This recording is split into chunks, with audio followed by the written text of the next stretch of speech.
लग्नासारखा मंगलदायी सोहळा असला की अनेक जण जुन्या विस्मरणात गेलेल्यांनाही आठवून आमंत्रण देतात. शत्रूलाही वैर विसरायला लावून लग्नास येण्यास सांगतात. राजकारणी असेल तर मग विचारायलाच नको. पण राज ठाकरे यांच्या बाबतीत असं घडत नाहीये.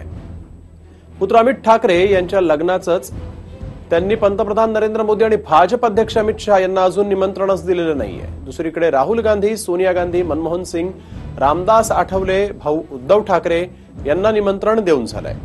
पण मोदी आणि शहा यांना मात्र अजूनही पत्रिका दिलेली नाही. अमित ठाकरे यांच्या लग्नाच्या निमित्तानं राज ठाकरे विरोधकांचा गोतावळा जमवू इच्छित आहेत की काय अशी शंका या निमित्तानं उपस्थित झाली. राहुल, सोनिया, मनमोहन सिंग यांना मुंबईतून पत्रिका घेऊन 2 दूत दिल्लीला पाठवण्यात आले होते. राहुल गांधी, सोनिया गांधी, मनमोहन सिंग, उद्धव ठाकरे, रामदास आठवले, शरद पवार यांना हे निमंत्रण पाठवण्यात आलेलं आहे. या नेत्यांनी खरं तर हे निमंत्रण स्वीकारलं आणि तेही निमंत्रण स्वीकारून मुंबईत येणार का याची आता उत्कंठा शिगेला पोहोचली आहे. अमितच्या लग्नाची तयारी सध्या कृष्णकुंजवर पाहायला मिळतेय.